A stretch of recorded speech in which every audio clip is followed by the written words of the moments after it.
Oh yes, tukuletedde Kenzo leero nga yogera ku lutalo lwa King Saha Bebe ku Henry Sali. Kenzo agamba nti oboolyawo zino entalo teziyamba era tekikola makulu Bebe Kulu ne King Saha kulwana kubanga bonna baavu. Ensonga endala gye tukuletedde ye Kenzo okuba nti ayogera ku lutalo lwe balina ne Bobi Wine. Kenzo agambye nti ye ne Bobi Wine tebalinaako obuzibu bwonna, just mbeera yatuukawo ng'oboolyawo buli omu alina okuwaamu munne gap naye tetegeeza nti bali mu lutalo, era nga oboolyawo avudde nasaba abantu bonna abagamba nti ye ne Bobi Wine balina lutalo okubikomya kubanga ye ne Bobi Wine tebalina lutalo. King Saha oli mwavu, Bebe Kulu okyali mwavu, Henry tonaba kuba nti okola tulina nsonga lwaki olwana nga aba Nigeria ebbanga bali mukola music bali mu penetrating nsi yonna. Abali badde nga tusa kimu okusala oluwenda okusobola okuba nti oboolyawo tudominatinga n'okuba nti oboolyawo naffe tuyingira system tuliawo tuli mu kulwana. Omuyimbi Nigeria asasula emitwalo 5 ejja dola okuyimba. Njogera ku muyimbi nga Wizkid, njogera ku muyimbi nga Davido, njogera ku muyimbi nga Times, njogera ku muyimbi nga abayimbi nga Barema, nti oboolyawo prices zaabwe ziri high. Jukira Nigeria yadominatinga. Kenzo agamba nti byebino bitulina okuba tufocusingako other than okudda ku lutalo lwa Bobi Wine lwa Bebe Kulu ne King Saha otalina makulu. N'agamba nti yewunyiza ne Alani okulwana okuyingira olutalo luno mbo tekikola makulu kubanga ye mwana muto. Career ye yali badde ng'agizimba ng'akola music omulungi okusinga okudda mu ntalo ezitamukwatako. Avuddeyo n'asikerera bannayuganda abagamba nti ye ne Bobi Wine balina olutalo. Avuddeyo n'abagamba nti mwogera nnyo naye mujja kukkiriza nti oboolyawo bye mwogera tebirina makulu. Mpolampola bye tugenda okuba tutunulira ssaawa zino naawe osobola okuba nti otuwa opinion yo mu comment section. Tukwaniriza nateera ku mukutu gwaffe omuganzi ogumanyikiddwa nga Uganda Mukamooli.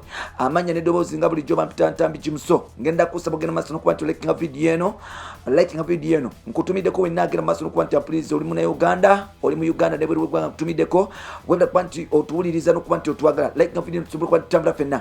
Nkwebaza wenna atwala obuddebo no commentinga mulungi Winnie ogamba otya mukwano, Promise Kenzo Ryan ogamba otya mukwano, Doro ogamba otya mukwano, Steven ogamba otya mukwano, na buli omu yenna atuwuliriza mbatumiddeko ba mikwano mwebale kuba nti mutambula naffe. Aya katugende mpola. Waliwo olutalo wakati wa King Saha ne Bebe. Olutalo luno lumaze ebbanga nga lugenda mu maaso n'okuba nti lukojjera. Era nga olutalo luno luleese ebizibu mu music industry. Recently muvubuka yavaayo n'akola oluyimba olumanyikiddwa nga Matayo Adamu Zakayo, kati yatadde oluyimba olupya story ya Semanda. Wano twasobodde okuba ntukwata ebigere okubuuzaako Kenzo nti owaaye munnaffe ku lutalo lwa Bebe Kulu ne King Saha ani gwowagira. Kenzo yagambye nti ebyo tebirina makulu. Kenzo yavudde n'agamba nti abo tebalina makulu.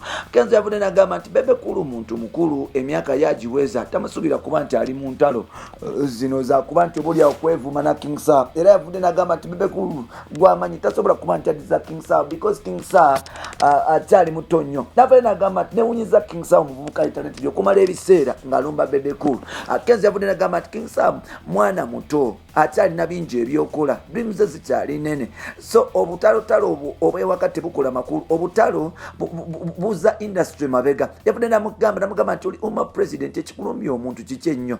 Yavudde n'agamba nti yensonga lwaki ebintu ebimu tabiyingiramu, nti King Saha ebiseera byali ne Bebe Kulu ebiseera bye baali maze ng'oboolyawo balwanagana, ebiseera byali bimaliridde baali bimaze nga bakola ebintu ebirimu amakulu. Kenzo avudde n'agamba nti asasira Bebe Kulu ne King Saha n'abayimbi b'e Uganda bakyali mu ntalo kuba bakyali baavu. Nti bw'otunuulira omuyimbi w'e Nigeria akola emitwalo 5 ejja dola, wano omuyimbi w'e Uganda okufuna emitwalo 2 ejja dola ku show kiba kizibu. So n'abagamba nti so bw'otunuulira embeera nga bweri King Saha ne Bebe Kulu bewumuseeko ebbali baleme kutumalira biseera because olutalo lwabwe tulina makulu yadde okujjako just tutononera obudde kuba tulina mulama. era King Saha Kenzo yavudde n'agamba nti asekerera abantu abalowooza mbu ye alina olutalo ne Bobi Wine. Avudde n'agamba nti sirina budde mulwana na Bobi Wine kubanga Bobi Wine si mulabe wange. Bobi Wine just twafunamu butakkaanya buli omu n'awaako munno obudde okuba nti yerowooza obusungu bubeerawo byakomaawo. Talina buzibu na Bobi Wine era gwe ye n'akisuubira nti alina obuzibu ne Bobi Wine oba olimbye. Kenzo avudde n'agamba nti nze ebiseera byensobola okumalira ku Bobi Wine nsobola okuba nti nkola nfokasingamu nenkola waka wange nenoonya amaja ebyo ebyokulwana tebimpa makulu kyobulaba nze nabivaako dda. Avudde n'agamba Bebe namugamba Bebe King Saha mwesonyiwe kubanga King Saha ye mwana muto ate yalowooza nti direction gyalina okukwata. Avuddeyo n'agamba nti ebizibu ebi mu industry bingi ebyetaaga okuba nti bimala si bya King Saha na Bebe Cool kubanga ebyo tebirina makulu by'abantu babiri abagezaako okuba nti bazanyira kuba ne Uganda komitwe.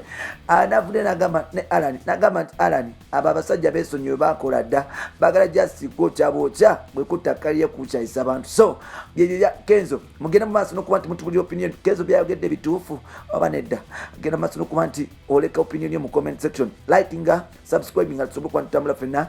Tukwagala nnyo blood. Big up on yourself. Bye.